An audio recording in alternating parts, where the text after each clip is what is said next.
watched a movie today, Giallo by Dario Argento. Now, you may think I'm kind of speeding through this intro a little bit quick here. It's because I am. See, this guy, he's a fan of Dario Argento. That's one of his films. So I'm just going to go ahead and give creative control to him for a few minutes, and you guys enjoy. Dario Argento is known as one of the great masters of horror and thriller-based filmmaking from the 70s and the 80s. And when it comes down to the film genre Giallo, which is based off of the yellow page paperbacks of that era, it was very popular back then, and there's only two names to be associated with the genre. Mario Bava, who introduced the genre into filmmaking, and Dario Argento, who completely popularized it across the world. Now, you would think that of all things, Dario Argento would be a perfect choice for Giallo. Since he was one of the great masters of it, and since the script itself was completely engineered with him in mind, this makes for a perfect concoction, especially since it's taking place in Italy. But, guess what? No, it does not. And it's really tragic because Dario Argento not only is one of my favorite directors, but also he is a huge influence on me in terms of cinematography, mood, especially when it also comes to color. But there's not much else I can say about the overall genre in and of itself, so I guess we'll just get into the review. So, plot. Alright, so let's go ahead and put one more minute on the clock here. Let me see if I can kick through this whole thing at once here. And go. Alright, so you got this detective named Enzo, who is... Yeah. Anyway, there's this... Assassin's Creed. There's this guy named Giallo, and he's capturing up all these beautiful girls because he doesn't like beautiful things because he's yellow, because he has jaundice. That's not revealed until later. But, so then he's capturing up all these beautiful girls, trying to make them not beautiful, and he's being a serial killer about it. So this detective named Enzo, and the sister of one of the soon-to-be victims named Linda goes ahead and tries to find the killer. And it's your basic murder mystery plot. They just, well, not solving a murder, just hunt. It's a Law and Order episode. Cat and mouse. There you go. So then they just go ahead and chase him down. Eventually, he ends up approaching Linda, promising the safe release of her sister if she helps him get to the airport. Of course, there's like a shootout, and they kill each other. And, not each other, Giallo dies. And it's all not that good. So, the first of the major glaring issues with this movie, the characters. The characters. Yee! Okay. The characters. Now, Detective Enzo is played by Adrian Brody. Adrian Brody is a good actor. Yes. Now, has he been in... Like, has all of his roles been good? No. But then again, I don't know that many actors who could say all their roles have been fantastic. But he actually plays two roles in this movie. He plays Enzo the detective and Giallo. See? It's like he's the detective and the killer. It's like... Now, there are certain movies, I can't really think of any off the top of my head, but there are certain movies that actually that does work really well. I mean, he's Peter Sellering this entire role here. But he's actually not bad. I mean, like, he does give his all when it comes down to these characters, except... I don't know if he necessarily gives his all when it comes down to playing Enzo, but he at least tries to play him. There's such a stereotype when it comes down to tortured characters with a past and all that, where it's just like, they're supposed to be silent and brooding and all to themselves, and that doesn't come off very well unless you got a good, like, director and or script to really punch that character, to give them life. Now, sidestepping from the characters and going back to that, if anybody who's familiar with Argento's work, especially Suspiria, which, you know, this is one of my all-time favorite horror films, he's not exactly the actor's director.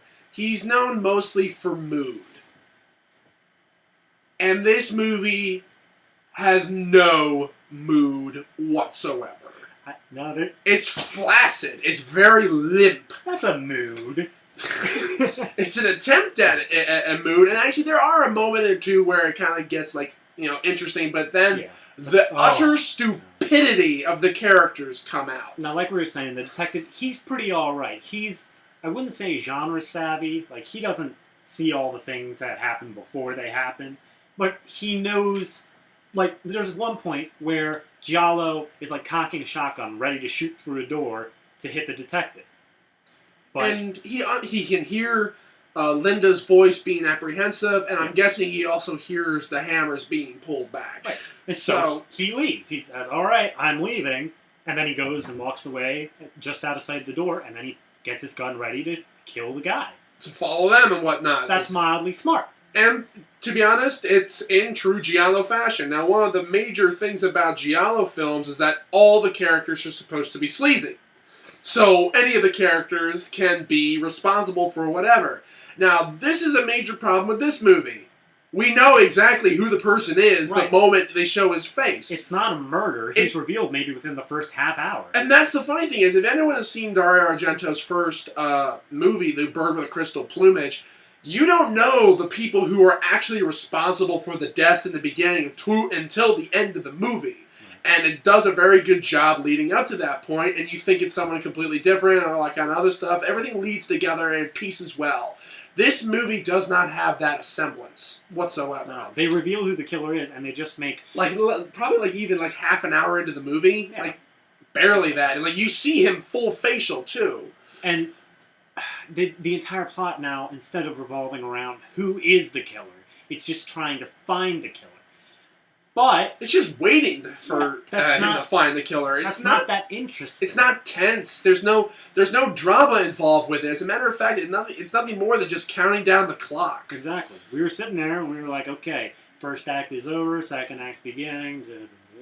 We were just getting a bit bored with it over time. We were getting very bored. I don't think we've talked more about a movie during the movie than this film for this show. Now, it's not to say we weren't paying attention. We were paying attention. But at the same time, though, we, even Big Money Rustlers, we actually were silent during the majority of that movie. This movie, we were talking the whole way through. And with me, I love Argento. I think he's a great director. Not as of late, if you've seen Dracula 3D.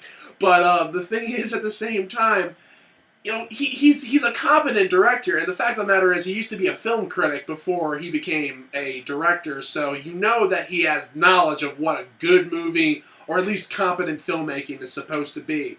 I don't see that here.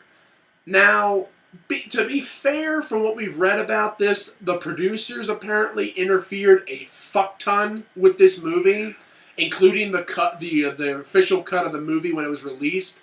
And Argento has actually completely removed any affiliation he had with the producer's cut of the movie. By his own choice, mind you. By his own choice. Yeah. But that doesn't excuse the fact that this movie is very poor. It is. I wouldn't necessarily say it's an outright bad movie, and it's nowhere near as bad as so many of the other films we've done for this thing. But at the same time, it's incompetent. Hold up. We're still on characters. Okay, so there aren't a lot of other characters in this film. Very minor supporting characters, and they're only in a couple scenes at most. Right, you got a few detectives that help them out, but I think they all have names, but none of them are really there. They're just kind of there to advance the plot. They're not there for characters. Oh yeah, there's a police captain that's supposed to be very important to Enzo's character, and he's only in 2 scenes. Yeah, he's just hey, the girl's not here. Keep looking. Well, actually, no, 3 scenes. Sorry, 3 scenes. So still. This character's supposed to be so important to this person, and yet he's barely even referenced. I don't even think you even hear his name more than once. I don't know. But, so yeah, a lot of detective characters aren't that important. Oh, okay. So, the victims of the Giallo character. Oh, wait, we never even talked about Giallo.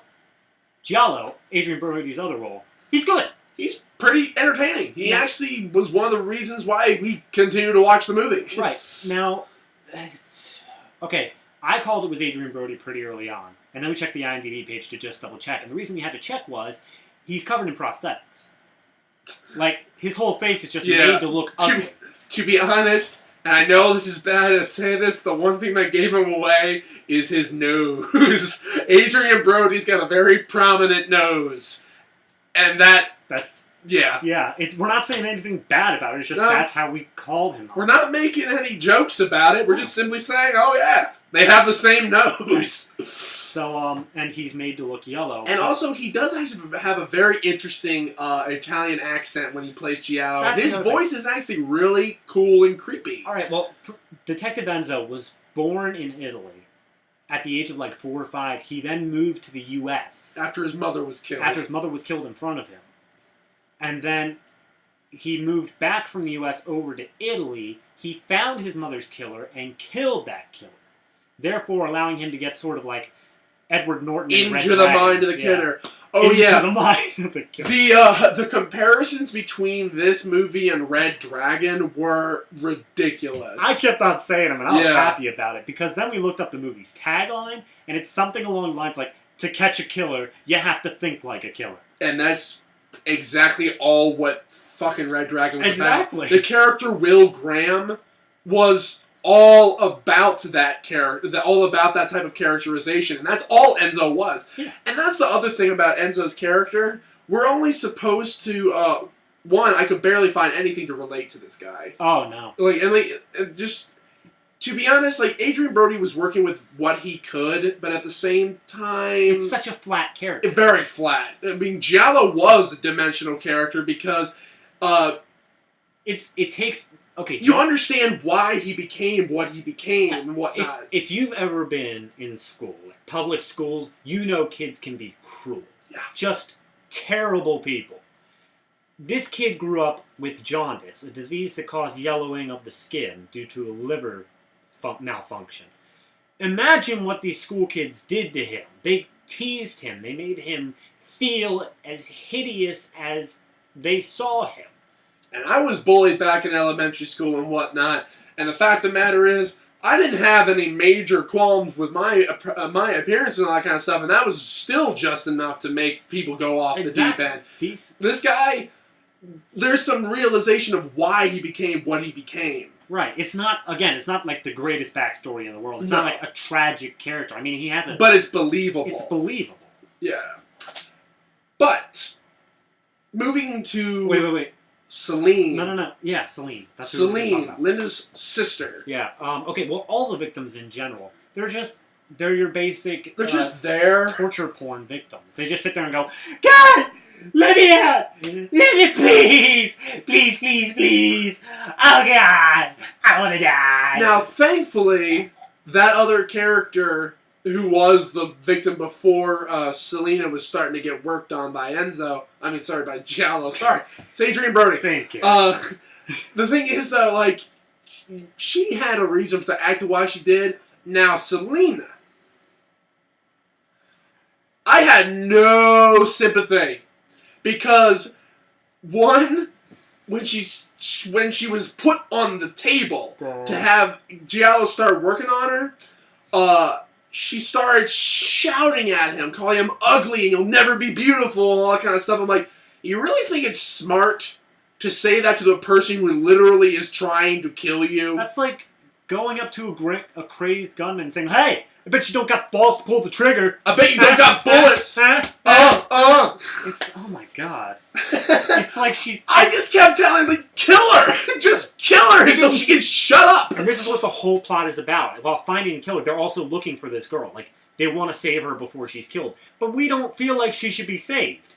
She is a fashion runway model who is stupider than God knows what. Like, okay, two things. I'll cover the first, he'll cover the second. First one, when there's a victim in the room before she gets there. This thing is like bloodied up, and then it's still alive, and he's just like chopping away at her. And what does she do? She just sits going, oh God, and just staring right at it. So, I understand if there's a like train wreck, you just can't look away because there's something about it. But at the end, she ends up looking away. It's like, why didn't you just turn away when you began? Secondly, when she escapes. Oh, God. When she escapes. She walks out. Nothing was done to her legs. Nothing was up with her legs and whatnot. Now, the one bit of torture that she did sustain was she had part of her finger chopped off with a pair of, like, garden shears or something like that. Now, I can understand how that can hurt you and that can disorient you because, you know, major pain can not cause you to think properly. Right. But she was smart enough to find a way to cut her bonds with him not looking, been able to, knock him out or over to a point in which that he was incapacitated, and also was able to flee. But she constantly like slowed down. There was even a part when she was climbing upstairs where she stopped. She looked over the railing. It was like, and then kept walking, and then walked. Yeah, she didn't run. I'm like, I'm sorry. If I was in that position, I would be booking it, no matter how much it hurt. And then she got out into like sunlight. And she just like...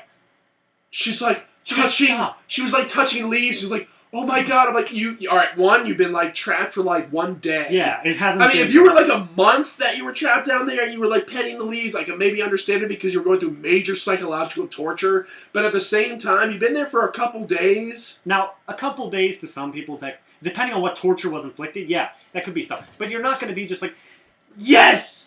Oh god, let me just feel the leaves. And also I can understand the fact of the matter is because you were in the same room that another girl was literally tortured to death. Yes. I can understand how that can completely fuck your mind up beyond belief. But at the same time, the urge of survival, the instinct of survival, overcomes all bits of... You know, that's just human nature. It overcomes everything that goes on in your brain. It goes back to instinct. Yeah. And this girl had none of it. She literally, I'm like, and then she gets caught again. But Giallo catches her again outside. One, I don't know how the fuck he got to where he was. Mm-hmm. Because it didn't look like there was that many routes to that particular area outside. Right. Two, she's right next to a major fucking road. So why aren't you screaming your head off? Blood. Yeah. She should be screaming, trying to get her attention, and all that kind of stuff. And yet, and also, at the... I'll wait for the end of the movie later on. Okay.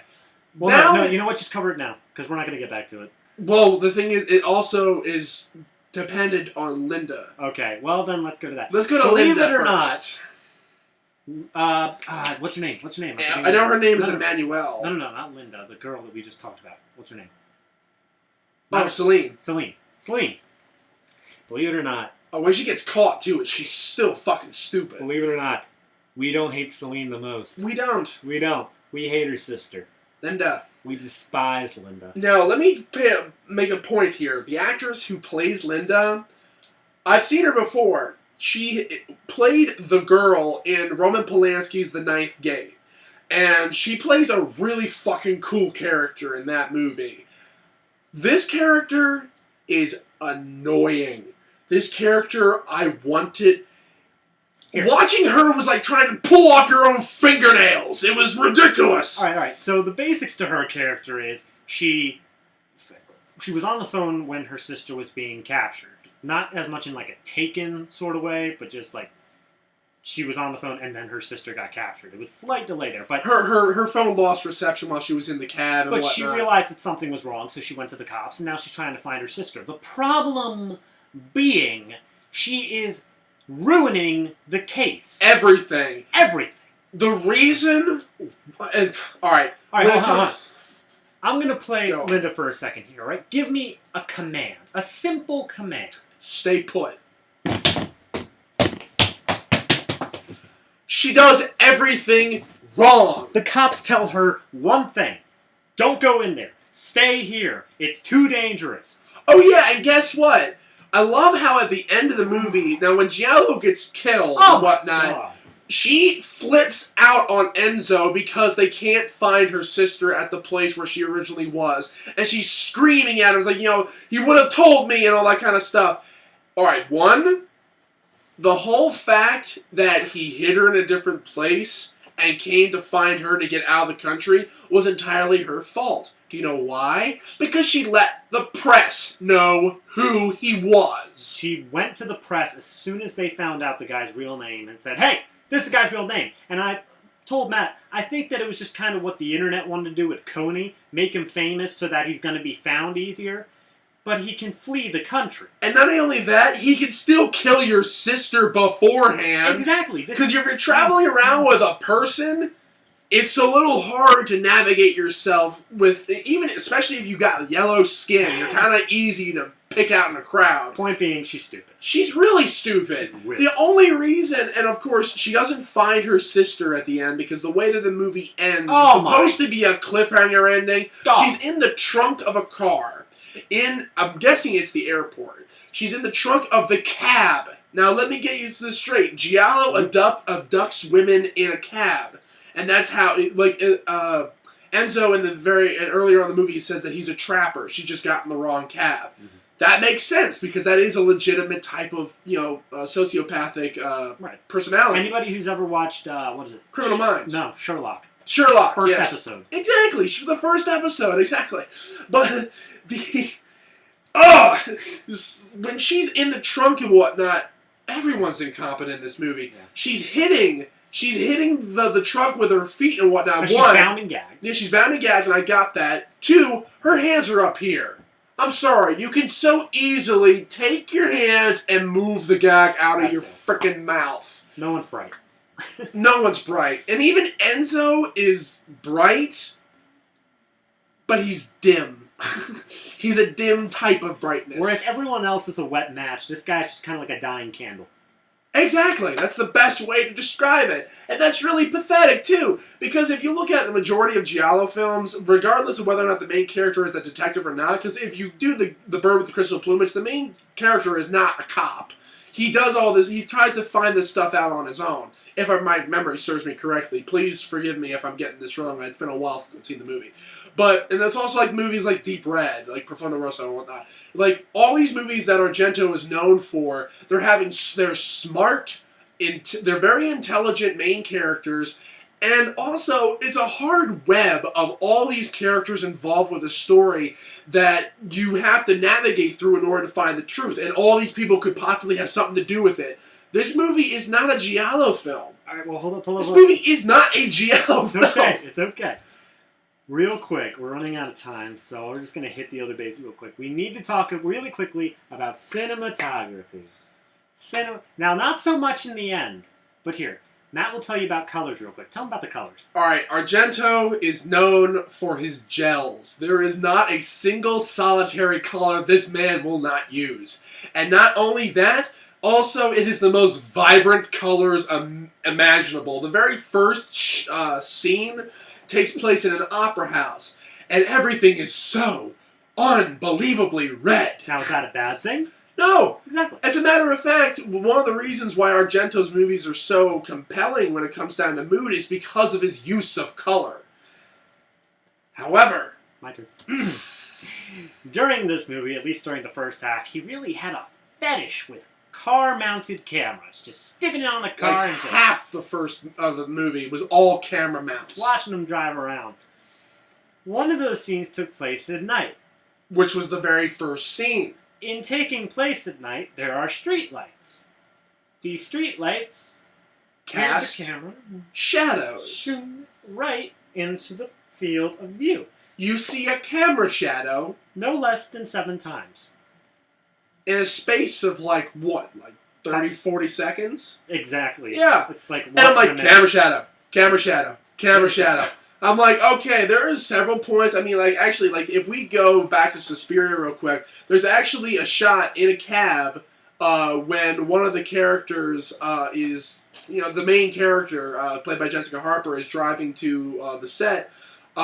You see, actually, Argento and his camera reflected in the window between the cabbie and the main character. That was once. That was once. Out of the entire movie, and I can understand that. Actually, when he did his movie Inferno, there was a lot of in-cab motion and whatnot, but you actually didn't see any camera shadows when it came down to that. This one, you could see the full camera rig shadow over and over again. I'm like, bad form, man. Bad form. I mean, if anything else, if you want to minimize that camera shadow, just go the other way. Alright, so I think that's basically... I think the last thing we could really cover, we talked about characters, But let's talk about just The writing. the writing. Not so much the backstories and such, but just The writing. the writing itself. Now, from what I remember reading, and from what we found out, this was one of the very first, one of the very few, at least, Argento films that did not come from an original idea from him. It was written by two different, and also it had nothing to do with the screenplay in the first place, but it came from two writers who wrote the script specifically for Argento. Now, you can definitely tell that if you're familiar with his work. However, the writing's bad. It is. It's the worst thing in the movie because everything goes back to that. I mean, the cinematography, the direction, all that kind of stuff is one thing, but the characters are all based on the fucking writing. It's stock standard. Very. That's really where the movie falls short. It's all predictable. There was one point when the first girl was being captured, it was a misty window, and I said, hand's gonna pop up, and not more than 10 seconds later. And also, she started screaming before he did anything. Yeah, I'd imagine that she's sitting in the back seat, and then all of a sudden he just says, by the way, gonna try to kill ya. But, and that's the thing also, Giallo is known, they're mystery films. It's a mystery genre. It's a sleazy mystery genre. If you give away the killer... Now, there are plenty of times where you can give away the killer, and also there's still a mystery involved with it. There was not a single solitary mystery aspect of this movie. No. None. And I was actually very surprised. I think really what they tried to do was the big twist, was being that detective's character was also a killer. Yeah. And that's how they tried to say he was in the mind of a killer. But there's a difference, because Giallo was a sociopathic serial killer, and he killed someone out of revenge. Yeah. Two very different reasons to kill someone. Yeah. It's like, I don't know, it's like saying that you're a world-class baker because you made a cupcake. It's like you're Gordon Ramsay because you were able to make a filet without burning it. It's like there are multiple levels here. Just as you can do one doesn't mean you're able to get into the other. I don't know. All right. Final thoughts. Final thoughts. My final thoughts. It's not as bad as a movie as we've ever seen. Not by far. It did many things right. It did many things wrong. Overall, I'd say I don't know Dario Argento. I don't like nothing that he's done. Matt showed me maybe the first 5 minutes of one of his films just because of the soundtrack. But I don't really know much. I probably showed you Suspiria. That was probably but I don't know much about it. So I don't really know this guy's normal style. As a movie standing by itself, it was okay. It was nothing great. It's something to sit there and just mindlessly take in. You don't tell your friends to watch it. It's something when it's like, what's this on Netflix? Click. Oh, well, that was a little bit of a waste of time. Whatever. And then you go on with your life. And it's an hour and a half, so it's like it's a standard length film. You don't feel any worse after you watch it unless you really get into the characters like we had to, in which case you get a little bit pissed at them. Yeah. But yeah, it's just a bland movie that's predictable the whole way through, and not your final. And that's the real disappointing thing about it, is because if you look at the majority of Argento's work, the one word you do not acquaint with him is bland. Even if the movie, I mean, because he's not known, obviously, as I said, as an actor's director. He doesn't like filming movies. He likes everything else about movies, but he doesn't like filming them. And he says because he's antisocial and all that kind of stuff. So to a degree, I can understand that. But at the same time, though the acting performances usually are very kind of, okay to subpar and whatnot in his movies, the acting in this movie, given the material that they have, was not bad. It's just everything else was just so bland, predictable, uninspired is the best word to describe it. I mean, and especially the torture sequences and whatnot. One, you actually don't see any of the torture sequences, which is actually good. It's all by implication. One time they cut back to a very fake skull being bashed in. Yeah, they could have totally fake skull. They could have totally gotten rid of that. Ugh. But and according, and as I said, like apparently the producer's cut of this movie Argento doesn't like, and that's pretty interesting if Argento doesn't like it. But and apparently Ray Liotta was supposed to be in this movie too, which I actually thought would have been an interesting choice. I wonder who he would have played. Adrian Brody's character. Both of them? I wonder. I don't know. Maybe he was just chosen to play Giallo. That would have been really interesting. Very interesting. I would have actually bought the movie in that case. But it's just... The tragic thing is that Argento is such a master of this genre. He basically made it what it became. It could have been a good movie. Yeah. It could have been a good movie. It could have been a good movie. It could have been a good movie. It could have been a good movie. It could have been a good movie. It could have been a good movie. It could have been a good movie. It could have been a good movie.